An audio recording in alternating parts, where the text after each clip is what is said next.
Magandang araw po mga kapraps. Nandito ako ngayon sa bayan ng Nagcarlan, Laguna. Meron akong property na i-offer ngayon sa inyo. Yan, ito lang po mga kapraps. Ang sukat nito ay nasa 24,470 square meters or 2.4 hectares mahigit. So may bakod na po ito mga kapraps na konkrito. Yan, tabing kalsada lang po. Meron po tayong malaking gate dito mga kapraps. Kasi itong direksyon na to, papunta po ito sa highway. Nasa ano lang mga kapraps, mga 4 minutes travel time lang, nasa highway na tayo. Ito po ay barangay road. Mayroon na ditong linya ng kuryente at saka tubig. At pasok na po dito ang sasakyan mga kapraps.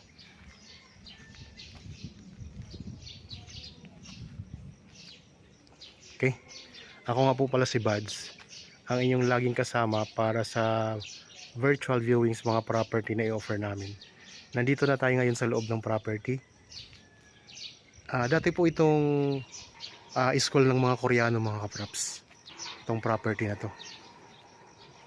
Yan, ang ganda niya.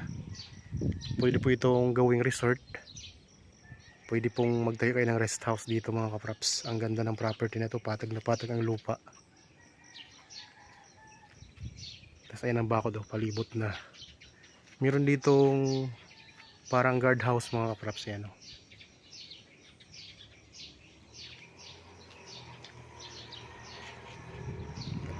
Tapos dito mayroong nakahiwalay mga kapraps na bakod.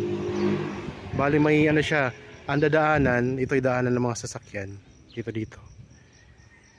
So yan, tingnan nyo po, ganda. Tapos dito mga kapraps, sa space na to mayroong bakod na sarili. Screen po siya, tapos may semento sa baba.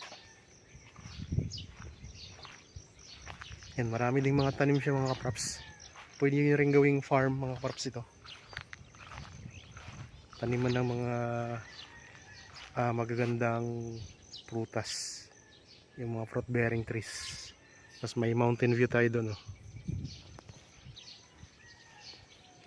Sa katapat ng property, meron tayo ditong katabi o katapat ng property na isang poultry mga kapraps.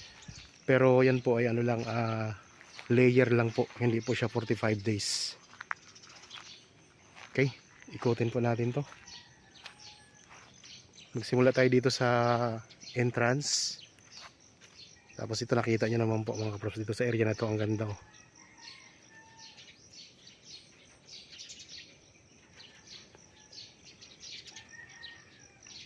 Tingnan natin, ikutin natin ito. May mga building na rin po ito kasi dati nga po itong school.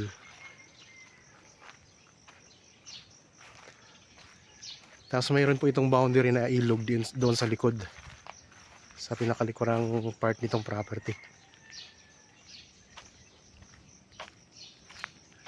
May mga tanim na mangga mga kapraps, nakahilera siya. Yan, tingnan niyo po,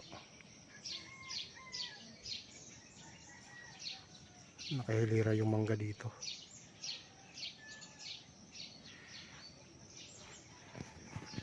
Habang kayo po ay nagpapahinga at nagre-relax dyan sa inyong kanya-kanyang bahay, samahan nyo po ako sa pag-iikot dito sa property na i-offer ko sa inyo ngayon. Dito sa gilid, ayan, nataas din po ang pader. Tapos may mga tanim po yan ng mga halaman na magaganda. Hindi ko lang po alam kung anong tawag sa halaman na yan. Ang gaganda, colorful siya. Kung sakaling alam nyo po kung anong pangalan nitong mga halaman, paki-comment naman po dyan sa comment section. Yan, dito may building tayo na malaki mga kapraps. Yan, malawak.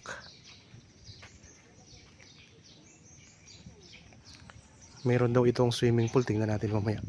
Tapos mayroon itong court mga kapraps. May mga tangke na rin ng tubig.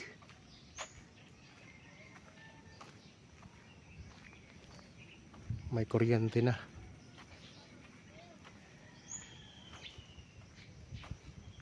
Ang mga detalye po nito pwede nyong basahin sa description box at Ang presyo naman po nandyan sa title nitong video mga kapraps. Yan, tingnan nyo yung mga building, oh. Mga rooms.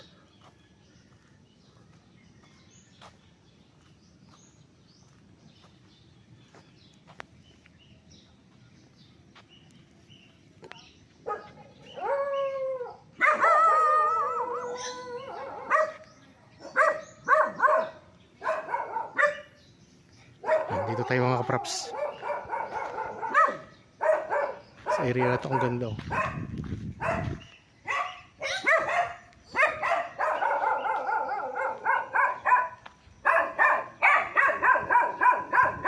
Itong mga rooms niya, daming mga rooms. Pwede nyo rin itong gawing school kung gusto nyo po. Gawing business. So kasi may mga rooms na siya, pwede rin siyang gawing school mga kapraps. At kung gusto niyo naman pong gawing resort, pwede rin naman po. Yan, tingnan nyo po.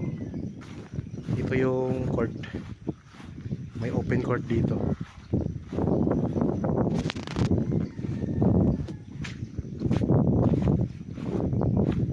Yan, dito yung ano to kuya, swimming pool.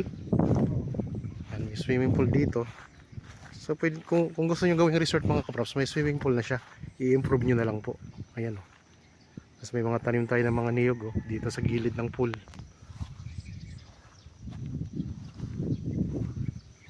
So 2.4 hectares ito mahigit mga kapraps dito sa bayan ng Nagcarlan, Laguna. Ayan, marami tayong mga rooms dito. Ilang building to? Isa, dalawa, tatlo, apat, lima. Ito, diretso ito eh.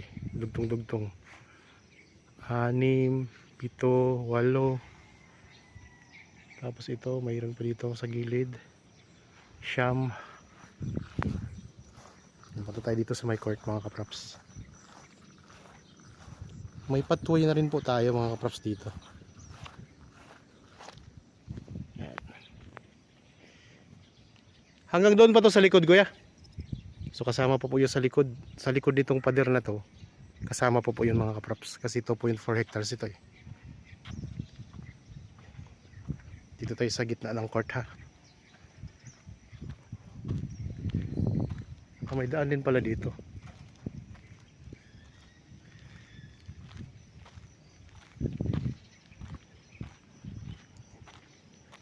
May stage dito tayo. Pwedeng gawing stage. May mga CCTV camera na rin po ito mga kapraps. Tapos dito sa area na to, mayroon din tayong matatanaw na mountain view. Yan, itong ring ay pwede natin ipaayos na.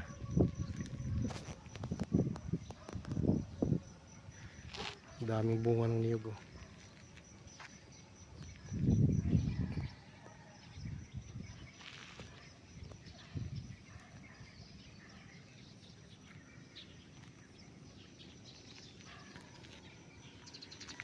Yan mga kapraps.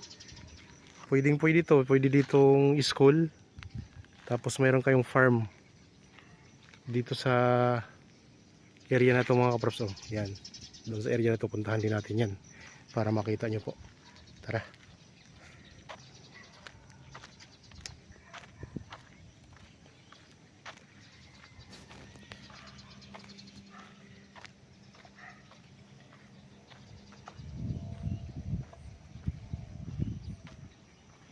Yung katapat natin mga kapraps na poultry, hindi po siya maamoy.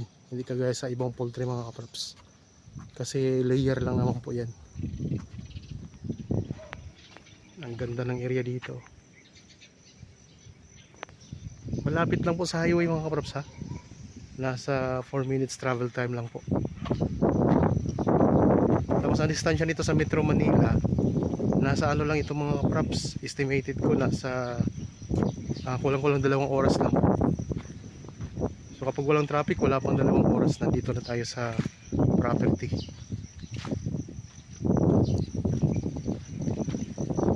Ang mga tanim pala dito na mga prutas sa may harapan. So galing tayo doon kanina mga kapraps sa gate.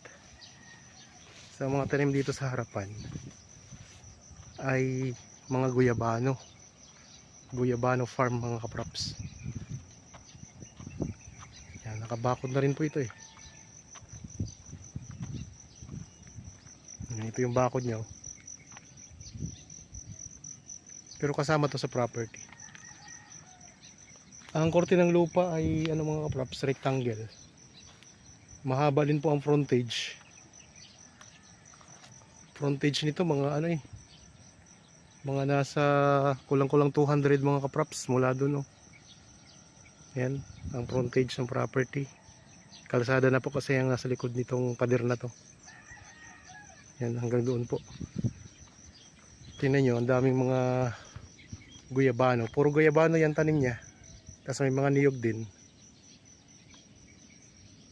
Tapos tinamnan din nila ng mga gulay.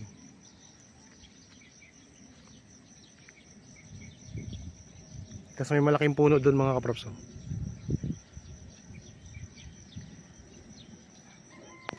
May mga suha silang bagong tanim dito. Malawak pa, pwede nyo pang tamnan kahit anong itanim nyo dito. Ganda. May mga gulay din silang tinanim dito.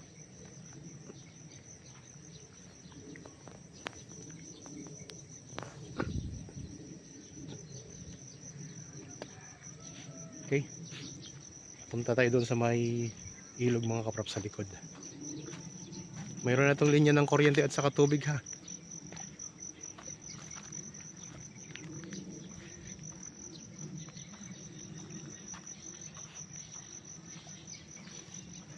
Tapos dito mayroon tayong pathway din dito mga kaprops, papunta doon sa building na yon. Yan, tingnan nyo po, pathway tayo dyan. Tapos swimming pool na po yan. Yan, swimming pool yan. Malaking swimming pool siya.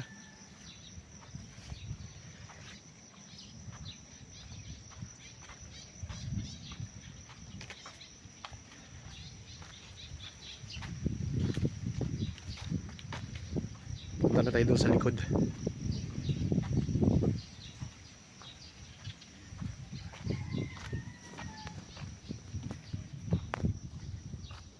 Kung interested po kayo sa property na to, pwede nyo kaming kontakin sa mga contact details na nandyan po sa inyong mga screen.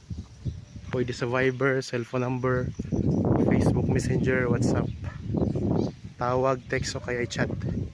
Ang daming mangga mga kaprops, nakahilira din ang mangga sa gilid ng property.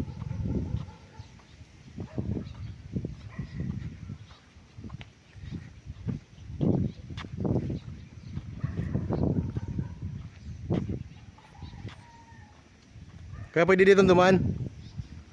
Okay, dito tayo dadaan.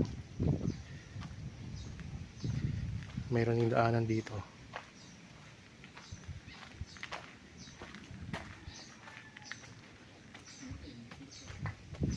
Hanggang sa ilog po ito. Kasama ba? So hanggang sa ilog ang sagad ng property. Ano pwede dito kuya? Ito. Irrigation to. May irrigation pala dito. Yan ang irrigation. Tapos dito maraming mangga, no? Daming mangga mga kaprops. Anong mangga to po kuya? Kalabaw. Manggang kalabaw daw po ito. So ito'y ano din, kumikita na rin to. Inaanin nyo rin to.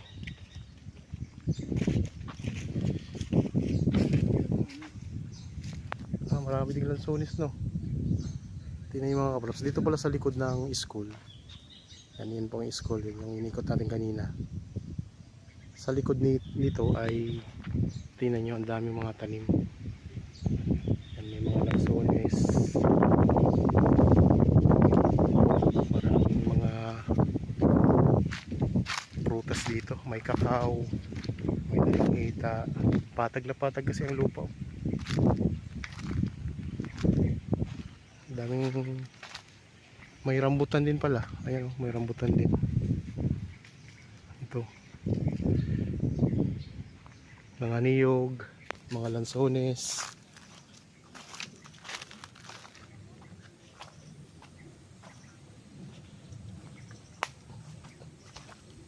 Ang lansones ay ang babata pa. May mga ilan po na may mga bulaklak na. Papunta natin ilog. Ay, ang ilog. Kita dyan. Kasama po yung ano, masukal. May bahay pa pala sa kabilang dulo. So dito mga kaprops, kasama pa to. Tapos may avocado din pala. Yan, may malawak kasi to, 2.4 hectares mahigit. Parts daw ilog. Tingnan natin ilog. May sala raw, simentado.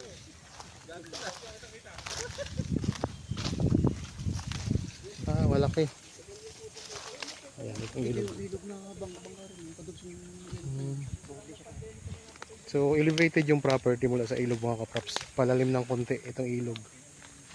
Ayan, malaking ilog po siya. balik yung ibabaw niyo. Gusto nito lang. Medyo malabo lang yung ano ngayon. Medyo marami tumulo. Naulan kasi. Pero hindi nawawalan tubig. Tapos meron ding tanim ng mga mahogani ano. Daming mahogani oh.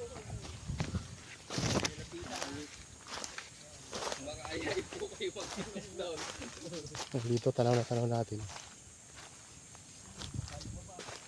Ano mga kaprops oh.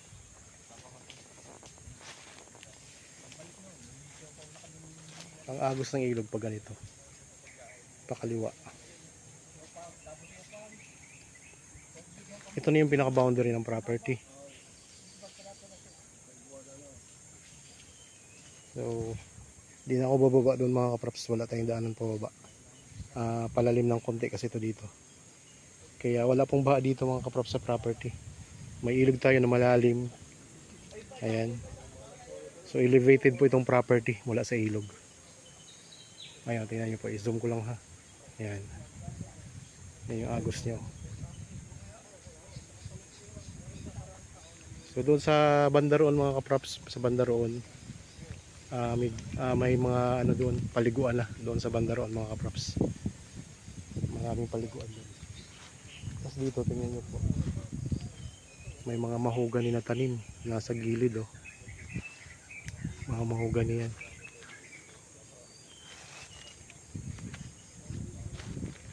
Ito. Ganda mga kaprops. Puno niya yan ano. Kinakain ng ano.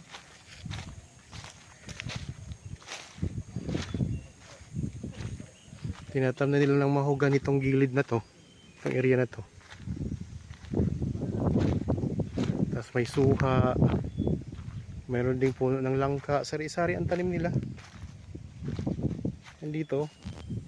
Nasa likod na po tayo ng school mga kaprops ha. Ng dating school. Ganda na yung mahogani oh. Yan, hanggang doon po yan, mahogani. Tapos diretso po yan. Yung masukal na yun, hindi pa nalinis, kasama po yun. Meron din tayo nakitang tanim na avocado. Tapos may Chinese bamboo din sila dito mga kapatso.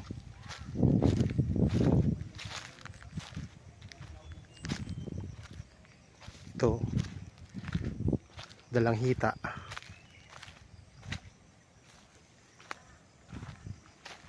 Kakao.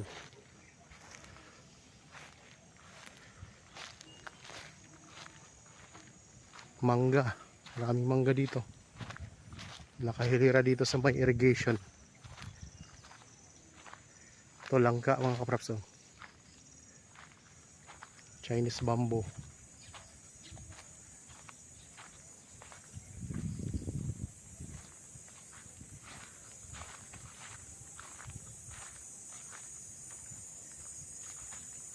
Okay, balik na tayo dito sa loob. Sa may school.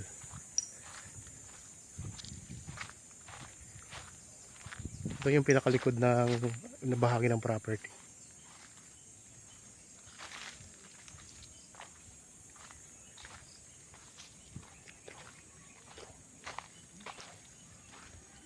Yan.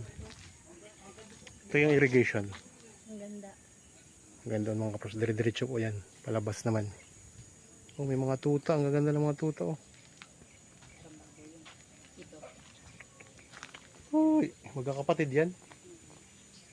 Ganda.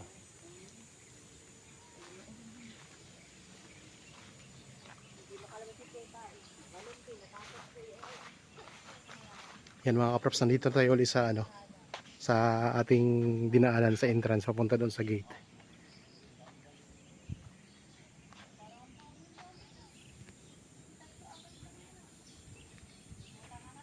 Daming mangga dito sa gilid din ito.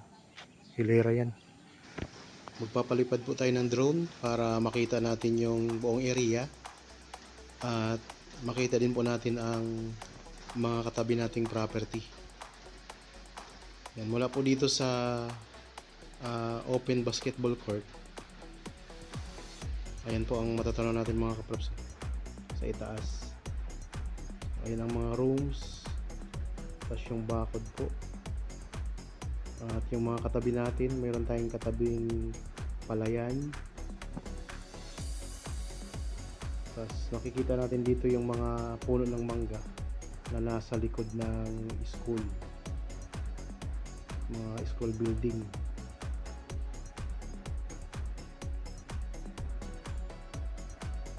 Tapos ayan din po sa right side ang sakop pa po ng property na farm. Kita din natin ang swimming pool.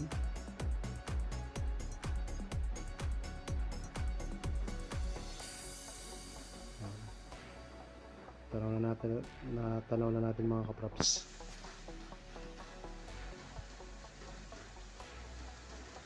Yan ang bakod ng property.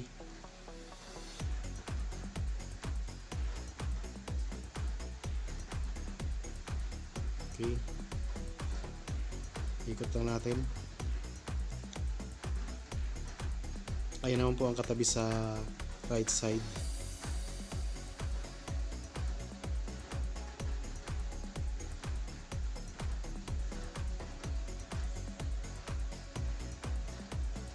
Kasi ng kalsada mga kaprops. Mismong katabi ng kalsada ito ng Barangay Road. At yan naman po ang kaharap natin na property mga kaprops. Yung sinabi kong poultry.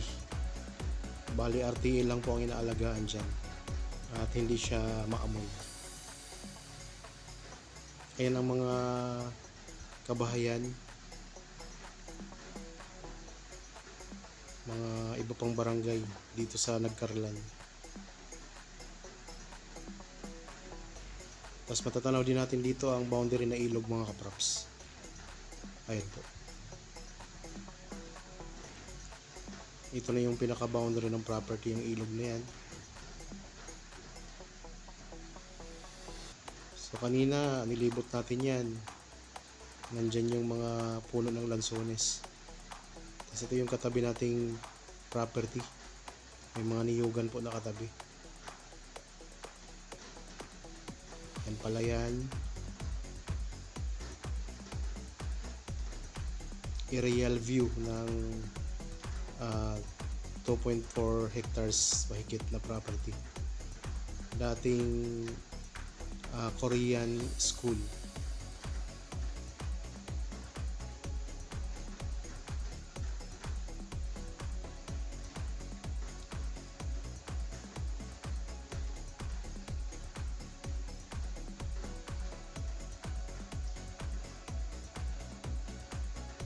Yan sa kalsada mga kaprops,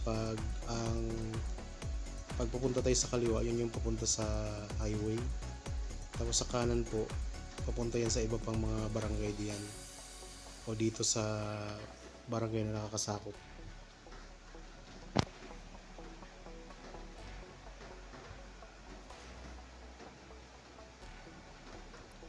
Yan, ito po ang property mga kaprops. Yan yung farm. Maraming mga tanim tayo dyan.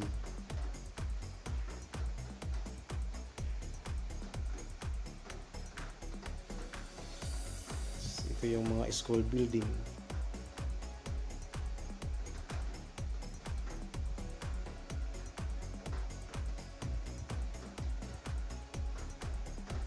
Kaya mga kaprops, naipakita ko na po ang kabuuan ng property. Pati yung korte ng lupa ay nakikita rin po natin.